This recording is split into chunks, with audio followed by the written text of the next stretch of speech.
Welcome to the Slop Temple. We pray this video helps. In this video, I will show how to make a quick chicken stir-fry seriously the best. We'll cover simple steps to achieve restaurant-quality results right in your own kitchen. First, focus on your chicken preparation. A short marinade makes a huge difference. Then, get all your ingredients ready to go because stir-frying moves fast. Finally, choose the right pan for optimal cooking. Let's get started on this delicious meal. For truly amazing stir-fry, selecting fresh ingredients is key. Start with about 1.5 pounds of quality chicken, cut into bite-sized pieces.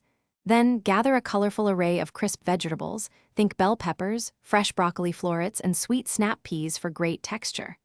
Don't forget the sauce components. Good quality soy sauce, fresh ginger, minced garlic, and a hint of honey will create that perfect balance of sweet and savory. These elements combine for an unforgettable dish.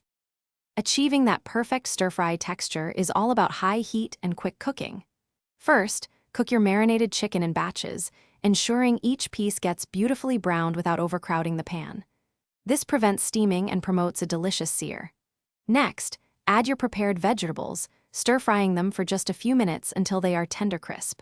Finally, pour in your amazing sauce, letting it bubble and thicken slightly to coat everything wonderfully. This method guarantees a fantastic result.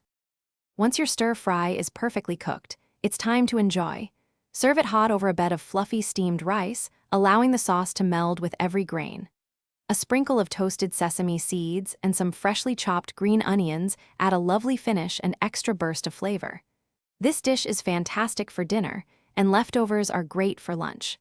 Speaking of meal prep, check the description for a link to some fantastic leak-proof containers and other great deals. They make storing your delicious creations super easy. Thanks for watching. Consider subscribing if we helped you.